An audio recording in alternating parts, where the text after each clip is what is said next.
오늘 우리에게 주신 하나님의 말씀은 고린도전서 12장 12절에서 20절까지의 말씀입니다. 저와 함께 한 절씩 교독하시겠습니다.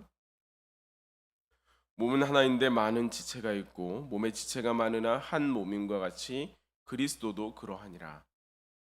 우리가 유대인이나 헬라인이나 종이나 자유인이나 다 한 성령으로 세례를 받아 한 몸이 되었고 또 다 한 성령을 마시게 하셨느니라. 몸은 한 지체뿐만이 아니요 여럿이니 만일 발이 이르되 나는 손이 아니니 몸에 붙어 있지 아니하였다 할지라도 이로써 몸에 붙지 아니한 것이 아니요 또 귀가 이르되 나는 눈이 아니니 몸에 붙지 아니하였다 할지라도 이로써 몸에 붙지 아니한 것이 아니니 만일 온 몸이 눈이면 듣는 곳은 어디며 온 몸이 듣는 곳이면 냄새 맡는 곳은 어디냐. 그러나 이제 하나님이 그 원하시는 대로 지체를 각각 몸에 두셨으니 만일 다 한 지체뿐이면 몸은 어디냐. 한 목소리로 봉독하겠습니다. 이제 지체는 많으나 몸은 하나니라. 아멘. 제가 아침에 일어나면서 생각했습니다. 이 예배를 드릴 수 있게 되면 하나님의 큰 은혜이구나. 제가 이렇게 예배를 드리면서 우리 성도님들 가운데 정말로 하나님께서 은혜를 주셔서 같이 예배할 수 있도록 이끌어 가시는 것, 한 몸 된 공동체를 붙들어 주시는 것이 하나님의 큰 은혜이구나라고 생각하게 되었습니다. 그러니 여러분 주님 안에서 늘 건강하시고 하나님의 평안 가운데 머물러 가시기를 주님의 이름으로 축복합니다. 오늘 본문의 내용을 우리가 같이 읽었는데요. 이 본문을 읽으면서 생각나는 가장 첫 번째 속담은 저는 열 손가락 깨물어 아프지 않은 손가락 없다라고 하는 거였습니다. 보통은 자녀들을 생각할 때 내가 큰 아이도 사랑하고 작은 아이도 사랑하고 막내 아이도 다 사랑한다라고 하는 그런 의미로 우리는 이런 속담을 사용하곤 합니다. 근데 이것을 한번 생각해 보면 이 손가락도 저 손가락도 모두 다 연결되어 있음을 우리는 확인하게 됩니다. 굳이 확인하지 않아도 우리는 이 사실에 대해서 전혀 의심하지 않습니다. 엄지손가락이기 때문에 엄지손가락 마음대로 움직여 나가는 것이 아니라 이 또한 손바닥에 또 팔에 우리 몸에 붙어 있는 한 지체라 하는 것입니다. 이것은 머리부터 발끝까지 모두가 연결되어져 있다라고 말해서 유기적이다라고 말합니다. 모두가 다 하나로 연결되어져 있다라고 말합니다.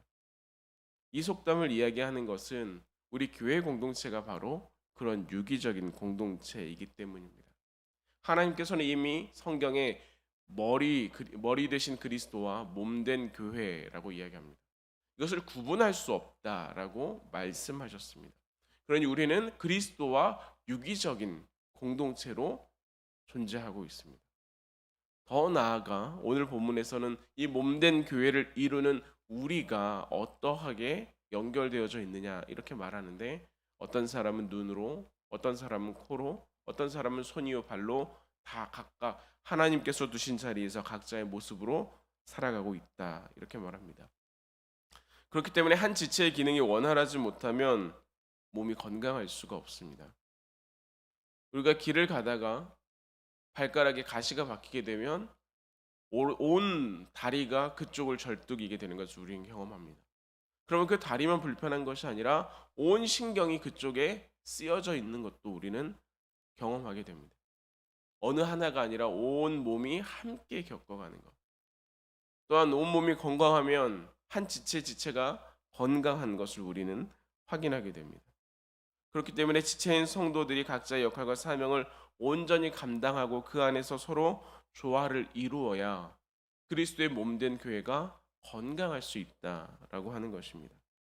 그러니 우리는 어떻게 해야 됩니까? 서로를 축복해야 됩니다.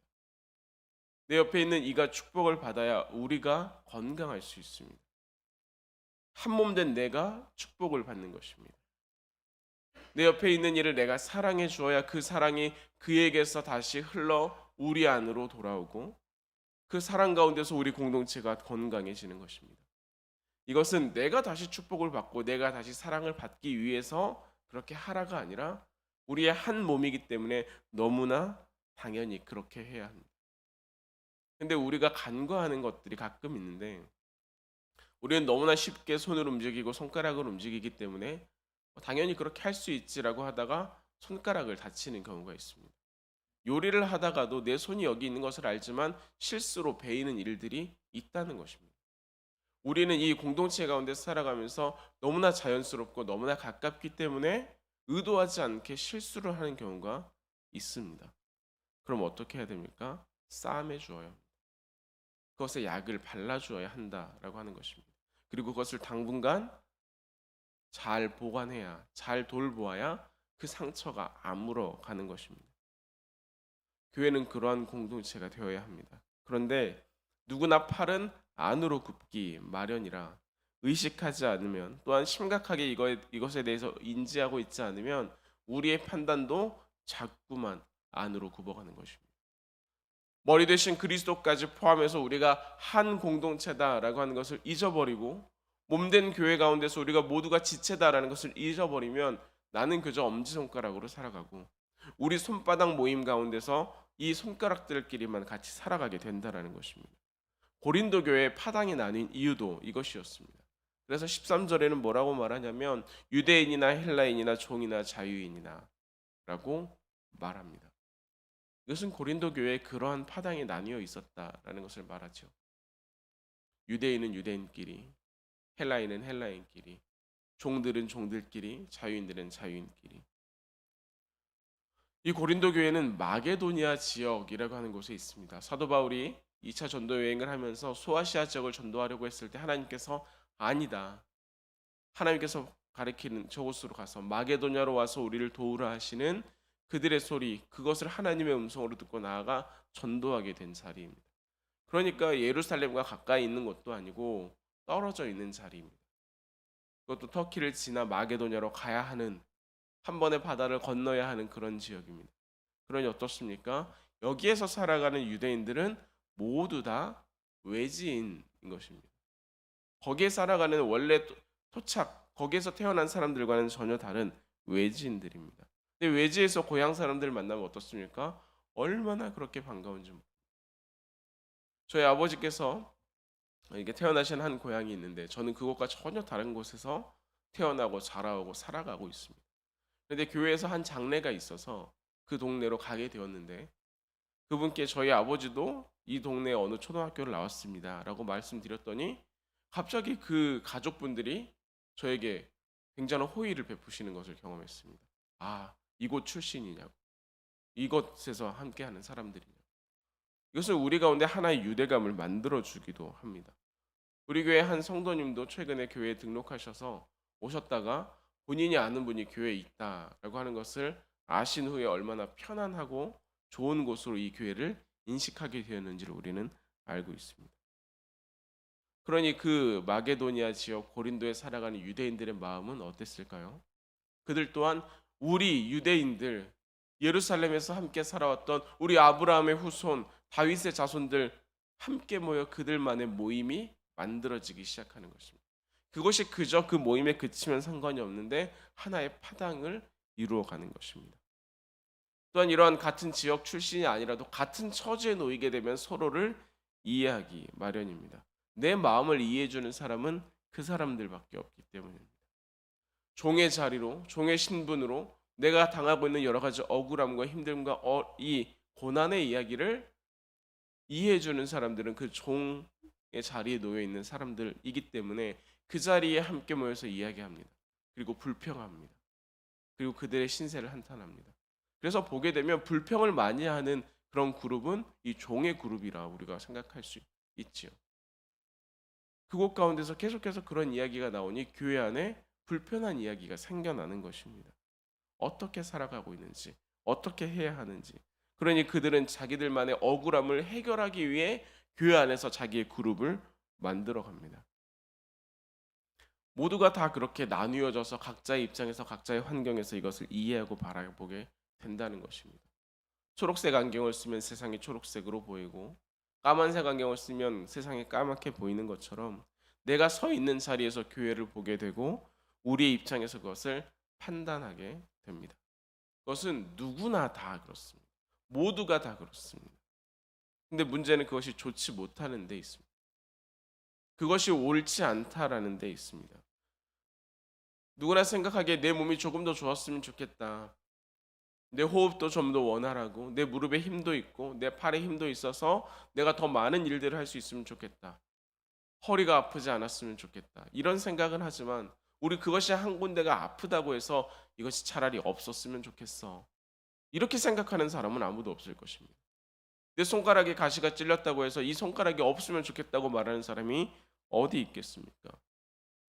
심지어는 매달 또는 1년에 몇 번 미용실에서 잘라내는 머리카락도 우리에게는 굉장히 소중한 것이 됩니다. 그것이 아예 없다라고 생각을 하면 있어야 하는데라고 우리가 여기게 된다는 것입니다. 사람도 마찬가지입니다. 사도 바울은 하나님께서 그 원하시는 대로 그 지체를 각각 두셨다라고 이야기합니다. 그러니 그 지체가 그 자리에서 자기의 역할을 온전히 감당하지 않으면 우리는 온 몸이 힘들어지는 것을 경험하게 됩니다. 그러면 교회 안에서 어느 한 지체가 힘들어하고 어려워하고 조금 불편한 모습을 보인다고 해서 교회는 그를 어떻게 바라보아야 할까요? 있어야 온전한 것입니다. 함께 해야 온전한 것입니다. 그러니 사도 바울은 자꾸 안쪽으로 굽어드는 짧은 우리의 팔에 대한 인식을 바꾸라고 이야기합니다. 그러나 성장기 어린이도 아니고 우리 팔이 어떻게 더 길어져서 더 많은 사람을 안을 수 있겠습니까? 어느 정도 커진 팔은 더 이상 자라지도 않고 이 팔에 품을 수 있는 대상은 굉장히 적은 소수에 불과합니다. 그러니 우리가 바뀌어야 될 것은 이 방법은 내 안에 있지 않다라고 이야기합니다. 내 팔로 안는 것이 아니라 내가 성령에 안겨야 하는 것입니다. 내가 품어가는 것이 아니라 나를 품으시는 하나님 앞에 우리가 나아가 그 하나님을 의지해야 됩니다. 나와 함께하는 사람이 누구인가를 찾는 것이 아니라 나와 함께하시는 그 하나님께 나아가서 내가 하나님과 동행해야 하는 것입니다. 그 하나님 안에서 우리가 모두 한 공동체로 묶여갈 수 있기 때문입니다. 그래야 비로소 온전할 수 있다. 그래야 우리가 비로소 그리스도의 몸된 교회로서의 역할을 감당할 수 있다라고 말합니다. 우리는 다 하나님께로부터 난 자이기 때문입니다. 그래서 20절 말씀은 우리에게 이렇게 말하는데요. 같이 한번 보도록 하겠습니다. 20절 말씀입니다. 이제 지체는 많으나 몸은 하나라. 많은 지체가 있습니다. 그러나 몸은 하나입니다. 저희 집은 저희 아버지 계시고 저희 형님과 저 두 형제로 되어 있습니다. 그런데 이 세 명의 가족 구성원이 각자 다른 곳에서 살아갑니다. 그렇다고 해서 우리가 전혀 연결되어 있지 않느냐? 그것이 아니지요. 때가 되면 아버지를 찾아뵙고 인사를 드립니다. 그리고 그 안에서 함께 하는 것입니다. 이 가족 공동체가 엮여져 가는 것, 함께 하는 것, 우리가 한 몸, 한 가족이라는 것을 인식하기 때문입니다. 떨어져 있기 때문에 따로 살기 때문에 우리는 다른 공동체라고 말하지 않습니다. 우리는 아버지의 품 안에서 한 자녀가 함께 묶여가는 것을 경험하게 됩니다. 교회 공동체도 마찬가지지요. 내가 품는 것이 아니라 우리 하나님 안에서 한 공동체로 우리는 묶여가는 것입니다. 내가 하는 것이 아니라 내가 온전히 맡겨져야 합니다. 내가 무엇인가를 만들어가는 것이 아니라 하나님의 손이 하나님의 뜻이 우리 안에서 온전히 이루어질 수 있도록 우리는 하나님 앞에서 힘쓰고 애쓰며 나아가야 한다는 것입니다.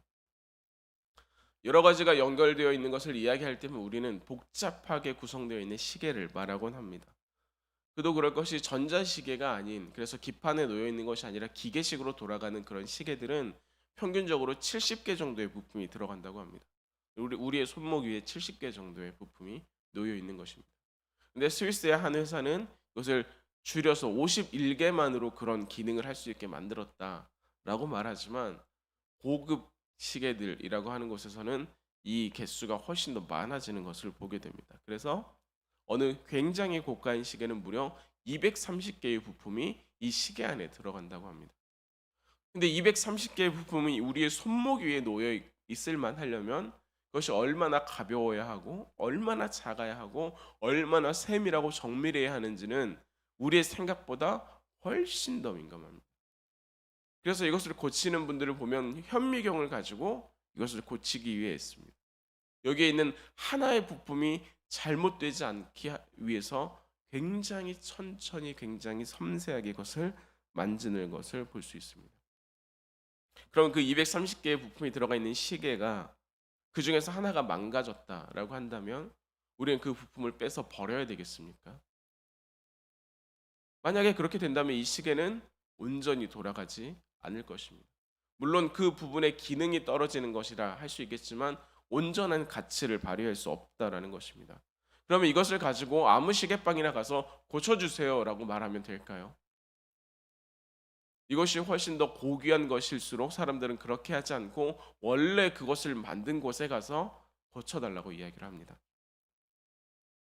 시계도 그럴진데 교회 공동체는 그것보다 훨씬 더 섬세하고 귀한 여러 사람, 여러 지체의 모임으로 형성되어져 있습니다.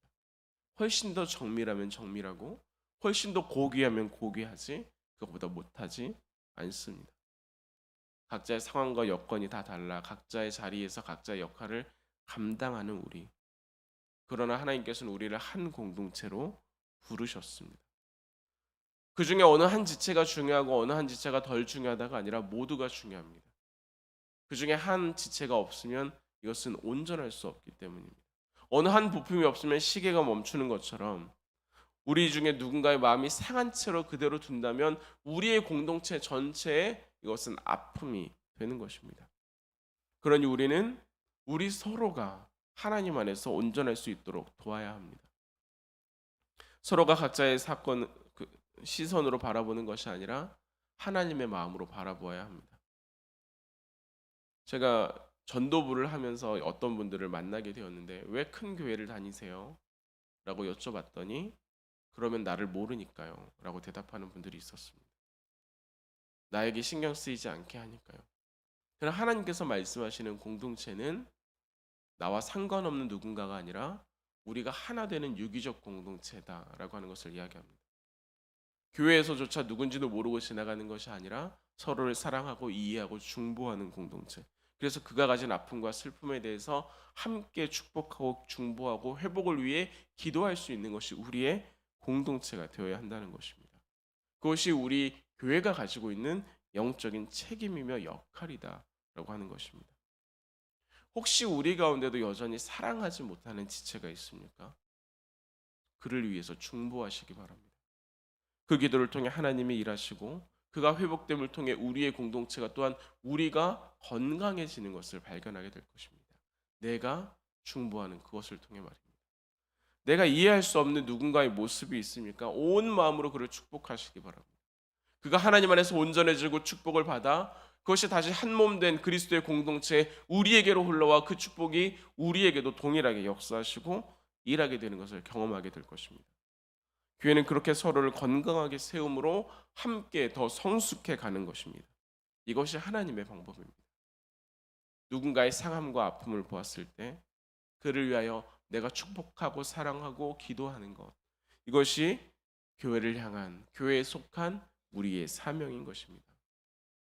그러니 우리를 한 지체 한 공동체로 바라보고 이해하고 주님 안에서 한 가족으로 우리가 그들을 품어야 하는 것입니다. 그러니 축복의 통로가 되시기 바랍니다. 하나님께서 아브라함에게 말씀하신 것처럼 너는 복이 될지라, 이 축복이 우리 가운데도 동일하게 나타나기를 소망합니다. 우리를 통하여 하나님의 은혜가 흘러가며 하나님의 사랑이 다시 우리를 온전하게 세워주시는 그 은혜를 우리가 함께 경험하는, 함께 누리는 우리 성민교회, 우리 모든 성도님들 되시기를 주님의 이름으로 기원합니다. 기도하시겠습니다. 사랑의 하나님, 죄로 인해 죽어 마땅한 우리를 하나님의 자녀로 삼아주시고 우리를 그리스도의 몸된 교회의 공동체로 우리를 불러 인도하여 주시니 감사를 드립니다. 하나님, 우리 성민교회가 주님의 몸된 공동체로서 주의 성령이 흘러가는 하나의 몸된 그 역할을 제대로 감당할 수 있기를 소망하오니 우리 교회 가운데 하나님의 사랑이 충만하게 하여 주시고 상하니 연약한 이들에 대하여서 하나님의 마음으로 품어 함께 동역하게 하여 주시고 하나님, 우리의 마음 가운데 하나님 서로를 위하여 축복하고 중보하며 기도하는 마음을 더하여 주셔서 우리가 서로를 축복하고 하나님 안에서 온전하게 세워져가며 더욱 성숙한 성민교회 되길 소망하오니 주여, 날마다 하나님의 은혜와 하나님의 뜻을 밝히 아는 은혜를 더하시고 그 하나님의 마음으로 내 시선, 내 마음, 내 뜻이 아닌 하나님의 뜻 가운데 나아가 온전히 엎드러지는 귀하고 복된 우리의 삶, 우리 성민교회 될 수 있도록 주장하여 주시옵소서. 하나님께 간절히 구합니다. 하나님께서 세우신 담임 목사님 가운데 성령의 충만함을 더하여 주시어서 하나님의 귀한 말씀 선포하게 하여 주시고, 그 입술의 말씀을 통하여서 많은 영혼들 하나님을 알고 하나님을 고백하고 하나님 안에 바로 서나가길 소망하오니, 하나님께서 목사님 가운데 하나님의 특별하신 은혜와 하나님의 인도하심을 채우시고 역사하여 주시옵소서. 하나님께 간절히 구하며 기도합니다. 한 영혼을 주님께 올려드리며 그 영혼들이 구원받기를 주님 앞에 간구하였사오니, 그 이름들 하나님의 생명책 가운데 온전히 농명될 수 있도록 역사하여 주시고 주님 돌보아 주시고 찾아가 주시어서 하나님의 귀한 은혜 가운데 나와 구원받는 역사 누려갈 수 있게 축복하여 주시옵소서. 하나님 돌보아 주시는 그 은혜를 따라 우리의 모든 가정들이 온전히 세워져 나가는 줄 믿사오니, 하나님 귀하고 복된 사랑의 공동체로 귀하고 복된 하나님의 귀한 가정으로 세워져 가길 소망합니다. 믿음에 믿음을 더하여 주시고 은혜에 은혜를 더하여 주셔서 주님 안에서 견고히 세워져 나가는 귀한 하나님의 믿음의 가문들로 성장할 수 있게 축복하여 주시옵소서. 우리의 자녀들을 돌보아 주시고 역사하여 주시어서 하나님 아브라함과 이삭과 야곱의 대를 흘러 하나님의 축복이 흘러갔듯이 우리의 자녀들을 통하여서 하나님 정말로 우리의 믿음의 가문이 더욱 성장해 나가고 하나님의 은혜 안에서 하나님의 기쁨이 되는 모습으로 세워져 나가길 소망하오니, 하나님 축복하여 주시고 역사하여 주시되 하나님의 역사 가운데 하나님의 은혜 가운데 온전히 머물러 갈 수 있는 우리가 되게 하여 주시옵소서. 이 시간 우리가 가지고 나온 눈물의 제목들과 간구하는 하나님의 소원이 있습니다. 주님, 우리 가운데 역사하시고 인도하여 주셔서 이 기도가 주님 안에서 온전히 상달되게 하시고 하나님의 인도하심 가운데 온전히 머물러 가는 우리가 될 수 있도록 축복하여 주시옵소서. 주께서 우리의 간구 들으시고 역사하여 주실 것을 믿사옵고 우리 구주 예수 그리스도의 이름으로 간절히 기도하옵나이다. 아멘.